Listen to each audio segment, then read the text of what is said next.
ये जो ए state B TET ये जो शिक्षक की बहाली की जो 7वां चरण है, सरकार ने बजट में घोषणा नहीं की।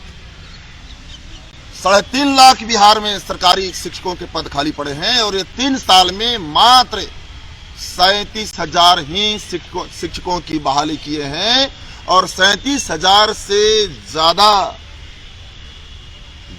लाठियां बरसाने का काम किया।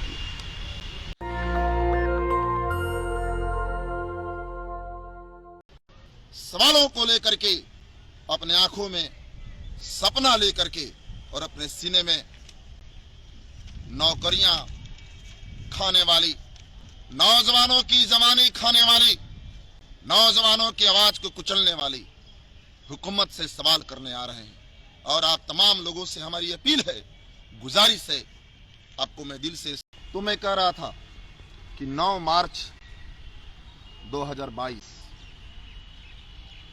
रोजगार के सवाल पे, सरकारी नौकरियों के सवाल पे पटना में नौजवानों का, बिहार के युवा भाई बहनों का महाजुटान हो रहा है। महासम्मेलन में आप आइए और सरकारी नौकरियां खत्म करने वाली, नौजवानों के जवानी खाने वाली, नौजवानों के रोजगार की लड़ाई को कुचलने वाली इस हुकूमत के खिलाफ आप हुंकार भरिए। आवाज आपने जो उठाया है उस आवाज को और ऊंचा उठाइए, बुलंद कीजिए। मैं आयशा आरवाईए की ओर से भी और जो विभिन्न बहालियों का संयुक्त मोर्चा बना है, इस संयुक्त मोर्चे के बैनर से युवाओं का रोजगार महासम्मेलन को आप ऐतिहासिक बनाएं। लगातार मैं जब से बिहार विधानसभा चल रहा है, तकरीबन अभी 6-7 दिन सत्र चले हैं, उसमें मैं रोजगार के मुद्दे मैं लगातार उठा रहा।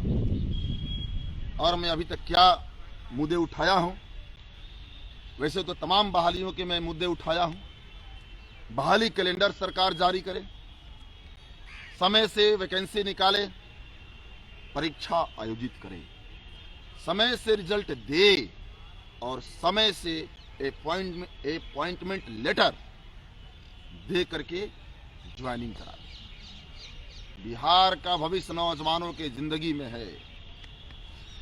बिहार का भविष्य नौजवानों के सरकारी नौकरियों और उनके सम्मानजनक और अस्थायी जॉब में। एक मुख्यमंत्री और 2 उप मुख्यमंत्री बना देने से और बड़ी बड़ी बयानबाजियां, घोषणाओं में बिहार का भविष्य सत्ता के लाठी में नहीं, दमन में नहीं है, बेहतर नौजवानों की जिंदगी में है। और उस जिंदगी की बेहतरी और खूबसूरती के लिए सरकारी नौकरी चाहिए। 19 लाख रोजगार चाहिए। तो अभी तक 2 महीने मुद्दा उठाया हूं, मैं बता रहा हूं आपको।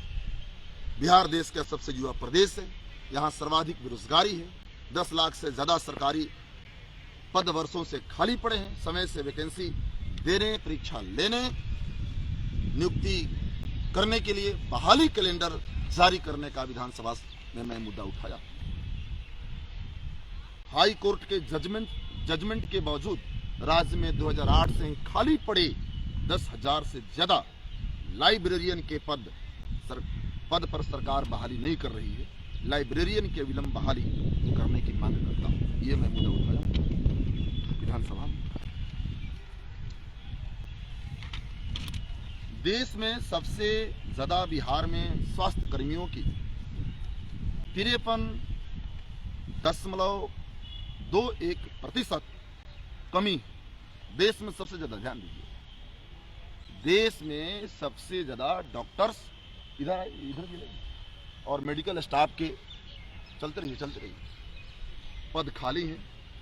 कम्युनिटी हेल्थ ऑफिसर के 79%, लैब टेक्नीशियन की इधर सामने आइए ना कमरे, लैब टेक्नीशियन के 77.79 और फार्मासिस्ट के 71.68% पद खाली पड़े हैं और गरीब इलाज को तरस रहे हैं। अविलंब इन पदों पर नियुक्ति की मांग करता हूं। राज्य सरकार ने औद्योगिक प्रशिक्षण संस्थानों में विगत 12 वर्षों से कोई बहाली नहीं की। तकनीकी अनुदेशकों के 96% पद रिक्त हैं, जिससे प्रशिक्षण की गुणवत्ता पर प्रतिकूल प्रभाव पड़ रहा है, अविलंब रिक्त पदों पर बहाली की मांग करता हूं। वर्ष 2016 से बिहार डिस्ट्रिक्ट कोर्ट और 2019 से हाई कोर्ट में सरकार ने बहाली नहीं की। स्टेनोग्राफर, कंप्यूटर ऑपरेटर कम टाइपिस्ट, क्लर्क के लगभग 4000 से अधिक पद स्वीकृति के बावजूद खाली पड़े हैं। अविलंब रिक्त पदों पर बहाली की मांग करता हूं। तो ये हम लोग विधानसभा में मुद्दे उठा चुके हैं, माले के और भी विधायक कई। अभी पार्लियामेंट में सरकार ने रिपोर्ट पेश की, कर्ज में फंस करके लोग, क्योंकि 84% लोगों की आमदनी घट गई, गिर गई। देश के 50% लोगों की आमदनी महीने में मात्र 4,500 रुपये है। मात्र 4,500 रुपये पे देश के 50% से ज्यादा के लोग मात्र 4,500 के महीने की आमदनी पर गुजारा कर रहे हैं। और ये लॉकडाउन, कोरोना है, लॉकडाउन है, लोग कह रहे हैं इसीलिए रोजगार खत्म हुआ। अरे ठीक है, उसके लिए रोजगार खत्म हुआ, लेकिन 102 अरबपतियों से 145 अरबपति कहां से हो गए? देश के 10%, जो शीर्ष 10% लोग हैं, उनके पास देश के कुल संपत्ति का 57% हिस्सा है। अमीरों की, अरबपतियों की आय बढ़ रही है, संपत्ति बढ़ रही है, और गरीबों की आय गिर रही है। जिंदगी जीना दुश्वार हो गया है। कर्ज में फंस करके 16,500 लोगों ने आत्महत्या किया है। राज्यसभा में रिपोर्ट पेश की है भारत सरकार ने, और 9.5 करोड़, 16,500 कर्ज में फंस करके देश में लोगों ने आत्महत्या किया, और 9,500 नौजवानों ने बेरोजगारी के चलते आत्महत्या किया। क्या बिहार के नौजवान, देश के नौजवानों का दिशा आत्महत्या का दिशा होगा? नहीं, देश के नौजवानों का दिशा ये रोजगार खाने वाली, नौजवानों के जमानी खाने वाली, सरकारी नौकरियां खत्म करने वाली, ठेकाकरण करने वाली, देश बेचने वाली सरकार के खिलाफ नौजवानों की लड़ाई का रास्ता होगा, जो भगत सिंह। नौजवान तो रेलवे ट्रैक पर गए थे, भारत सरकार से लड़ रहे थे। भारत सरकार में आप भी हैं, आप भाजपा के साथ यहाँ सरकार चला रहे, आप क्यों नहीं मिलने गए? आपके उप मुख्यमंत्री क्यों नहीं बात करने गए? लाठी चलाते हैं। अरे वो किस घर के नौजवान है?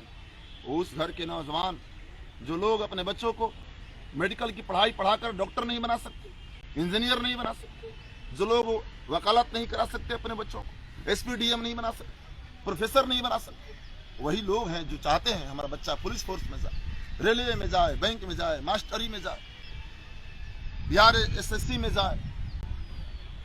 वही लोग जिनके वोट से आप 16 साल से बिहार के सत्ता में बैठे हैं। और इसलिए एक बार फिर से आप तमाम बिहार के नौजवान भाई बहनों से मैं अपील करता हूं, और उम्मीद भी रखता हूं, क्योंकि आपकी लड़ाई है। और हम लोग एक युवा संगठन RYA ऐसा से होने के नाते, एक युवा विधायक होने के नाते, हम लोग फर्ज अदा करना चाहते हैं कि आपकी जो लड़ाई है, उस लड़ाई में हमारा भी सीना रहे। सबसे ज्यादा नौजवानों ने हम लोगों को जिताने में अपना ऊर्जा लगाया, ताकत लगाई, वोट की। एक हमारा जो लोकतंत्र में जो फर्ज है, जो डेमोक्रेटिक जो हमारी रिस्पांसिबिलिटी है, कॉन्स्टिट्यूशनल जो हमारी रिस्पांसिबिलिटी है, हम चाहते हैं कि हम लोग अदा करें। नेशनल दस्तक की आपसे गुजारिश है कि अगर इसको बचाना चाहते हैं तो नेशनल दस्तक को सब्सक्राइब करने के लिए रेड कलर के सब्सक्राइब बटन को दबाएं, फिर बेल आइकन की घंटी दबाएं। नेशनल दस्तक को बचाने के लिए बहुत जरूरी है कि हर खबर को शेयर करें, लाइक करें, कमेंट जरूर करें।